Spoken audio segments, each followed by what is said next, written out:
सुप्रभात। आज मैं आपको पढ़ाने जा रही हूँ तुमुन प्रत्यय। तुमुन प्रत्यय संस्कृत में ये प्रत्यय का आपका दूसरा रूप है प्रत्यय में। तुमुन प्रत्यय का प्रयोग के लिए में अर्थ में किया जाता है। जैसे कि आप यहाँ उदाहरण देख सकते हैं कि स तत्र गंतुम इच्छति, वह वहाँ जाना चाहता है।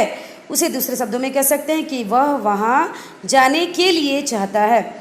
यहाँ के लिए अर्थ में तुमुन प्रत्यय का प्रयोग किया गया है और तुमुन प्रत्यय को धातु के साथ प्रयोग करने पर उन का लोप होकर केवल तुम शेष रहता है।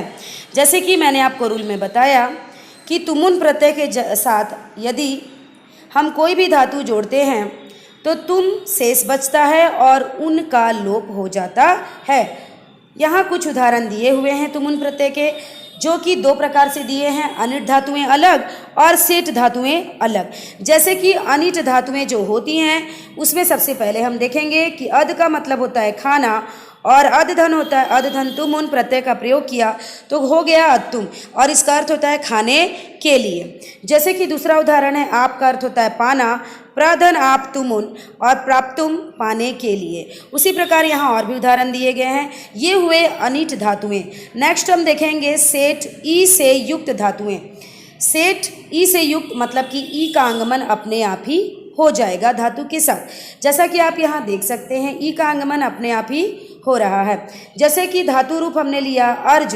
अर्ज का अर्थ होता है पूजा करना और उसके साथ यदि हमने अर्ज के साथ तुमुन प्रत्यय जोड़ा तो बन जाएगा अर्चितुम और हो जाएगा पूजने के लिए। उसी प्रकार अर्ज मतलब कमाना और अर्ज धन तुमुन, इसका अर्थ हो जाएगा अर्जी तुम, कमाने के लिए। जैसे कि अस का मतलब होता है होना, अस धन तुमुन भवितुम, इसका अर्थ होता है होने के लिए। इस प्रकार से यदि आप धातु का प्रयोग करें और प्रत्यय का प्रयोग करें तो प्रत्यांत रूप इस प्रकार से बनता है और उसका अर्थ ये होता है।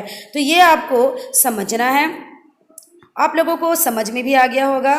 ये आपका हुआ तुमुन प्रत्यय। अच्छे से आपको समझ में आ गया होगा तुमुन प्रत्यय। धन्यवाद।